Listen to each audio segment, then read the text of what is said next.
did well, didn't they, in the recent They did. international tournaments? Yeah, Yeah. yeah, Yeah, they did. Yeah. So well, we'll see how it goes with them. Now, um Gon Gondoran. Is it yeah. Gondoran? Gondor, yeah, Gondoran. İlkay Gondoran. It said anyone who doesn't see the exceptional the exceptional quality that Words possesses doesn't understand football. Now, Florian Wirtz of Liverpool, yeah. um, one of their most recent acquisitions before Ekitike. Anyway, he won the German Footballer of the Year in Did he? Germany. He did. Uh, but I'm a big critic of him because I don't see what he's doing at Liverpool. It's not, you know. So somebody saying he's got exceptional quality, and him winning Hmm. the whatever award he won in Germany, I still don't think he's a good player. What do you think of this guy? Well, I've only seen him a couple of times, Right. including at Palace a few weeks ago. And yeah, you wouldn't expect watching Liverpool to see a new acquisition, not very good. And I didn't think that. I thought he looks all right. Certainly Ekitike, when we've seen him, is clearly excellent. I saw him at Wembley, but I think he was banned for our game up there. But anyway, um, yeah, but I've not seen enough of words to actually say, yeah, he's good. He's clearly is good. I don't know how much they paid for him. It's quite a lot of money, as far as I remember. So I don't think Liverpool will be doing that unless they were pretty sure of what they were doing. But Mm, I've not seen enough of him. I think sometimes you need to see a new player to a team in this country before you can make a proper assessment. I mean, I remember Sancho, who we talked about quite a lot when he was at Manchester United. yeah. Um, to me, what I saw, he's obviously got something because they paid a lot of money for him. I think in the region of £80 million. But I personally didn't think he was up to that level. Now, whether he just didn't really settle in the club there, that can sometimes happen and can affect negatively a player's performances. And it probably was something like that. But I could see pretty quickly that probably took 2 or 3 games. You could see, well, yeah, maybe his first touch isn't always very good, and so on. So, yeah, you can tell if someone's not any good. And I'm not. I would never say that about Wirtz. He looks efficient. He looks quite quick, but I wouldn't say, yeah, he's an 8 out of 10 player or a 5 out of 10. So I've not really seen him enough. So I can't pull a judgment on that one. No, no. I suppose Liverpool's quite still optimistic about him. So you might be right on that line where you think he could still pull out a top performance at the Yeah, and club. of course, don't forget to win something like that. The best German footballer for last season was it? Must have been last season, mustn't it? He's got to have something. I don't think players can fluke that. I think you to win Player of the Year, whether it's their journalists, their writers, or other clubs or public, whatever, you've got to be pretty good. So that for me will get in my mind that gives him a head start over someone Yeah. else I've just never really seen before. So I would be very surprised if he doesn't, gel and settle into Liverpool and be a really good acquisition. Yeah. Oh, okay. All right. Well, now moving on to another one, another acquisition for Arsenal this time. So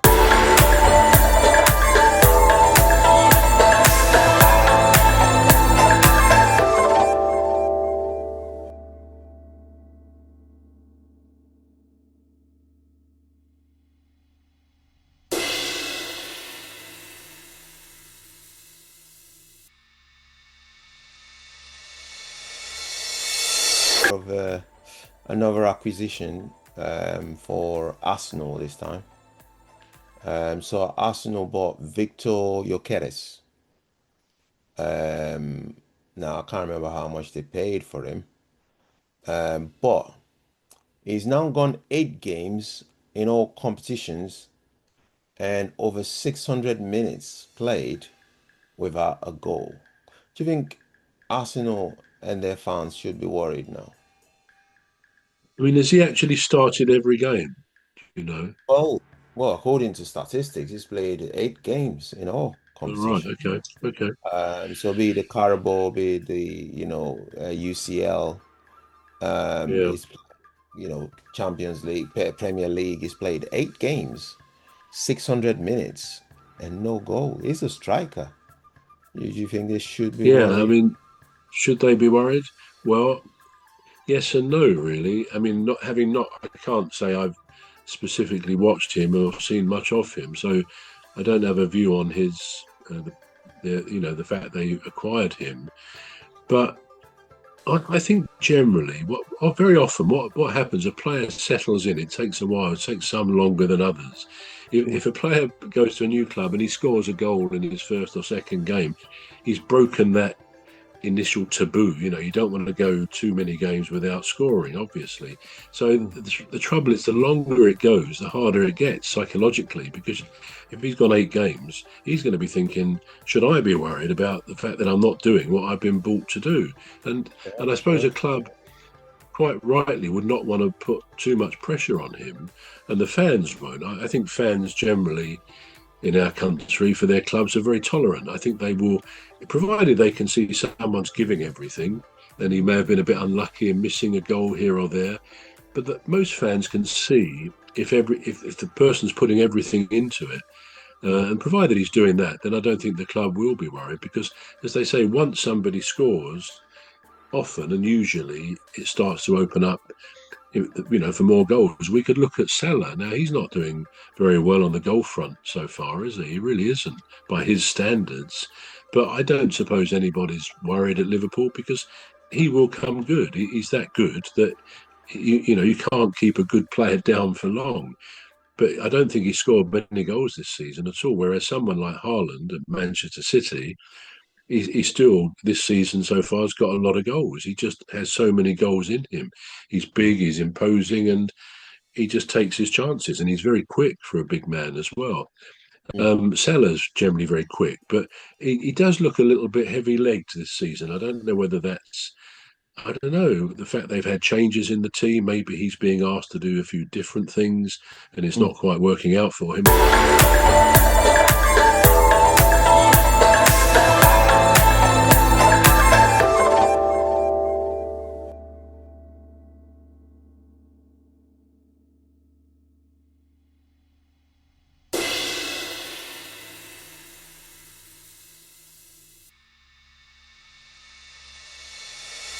Or maybe his confidence is low, because that's the point of this new Arsenal player.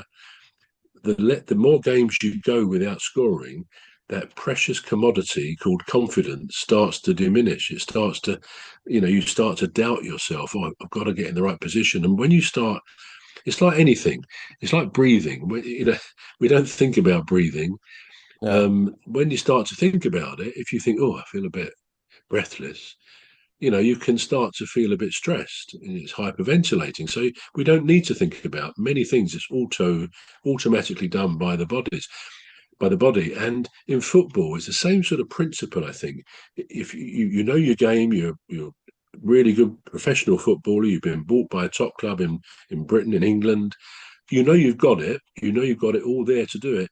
But if it's not working, often through circumstance, through bad luck, or the team isn't playing as well as usual, you're going to start to think about, what am I doing wrong? A bit like you're thinking about the breathing. And that can incapacitate it. That can make it so much harder.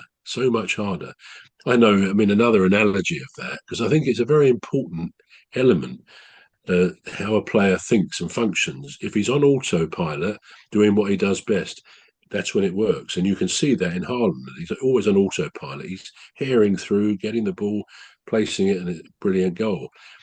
Autopilot is great.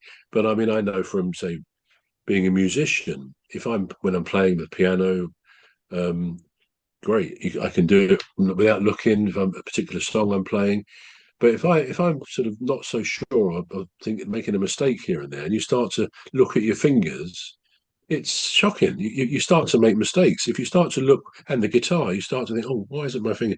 So thankfully for me, it tends to be always on autopilot. I don't have to think about that side of it, which means you've got more time for other things. But once those players start questioning themselves, which they're bound to, why am I not scoring? Why? What am I doing wrong or different? Then it can put a spanner in the works. And maybe that's the point with this guy at Arsenal. But Mm. I bet in a week or two's time we'll be saying, "Oh, he scored a couple of goals now, and it looks like he's set for the season," and so on. Because especially with Arsenal, they're a good attacking team. Really, they've got some great players. Although I note Odegaard is going to be out for Mm. a month or two with his injury, but that's another subject. But yeah, I think this fellow will come good, and I think Arsenal will prove to be the great side this season that they are suggesting that they could well win the league. I would think. Yeah. Oh, okay. Good. Well, here's one that is sort of done a little bit better than most of them. Is a new buy as well, a new acquisition for Liverpool. Alexander Isak is signed for 150 million. He's only scored one goal so far this season, which is better than Gyokeres and Yeah, Wirtz. psychological Now as well. Yeah, now he's more to be criticized because of all the furore that was surrounding yeah. him in his the transfer market when he wanted to leave Newcastle. Now, do we think he's gonna find his footing very soon? Was it 150? I've heard different amounts. I thought it kind of settled on about 130, but Right, 130 but million. But anyway, it's it was up there 150 in the million euro. Sorry. right, and right. So it's about 135 million pounds. Yeah. Um, it's a very good question.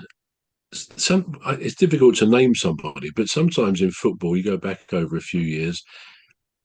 Not all transfers work out. We know that, and I think one example I've already mentioned probably was Sancho at Manchester United. It didn't really work out for him for whatever reasons, even though they paid a lot of money. Um, but I suppose I would still have to say if a player is a real class act, if he's an obvious like Ekitike, for example, or Haaland, um, if he's got that, then it will be a success. Yeah. And I think Isak will prove to be. Yeah. Yeah. Anyway, so we're going to end this segment and we'll join us again for the next segment of the football referee, where we talk more about Isak, and then we've got a lot more topics to talk about. So join us in a little bit.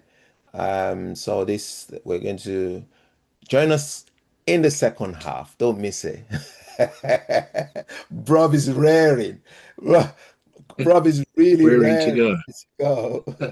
Right, okay. So we'll catch you in a minute.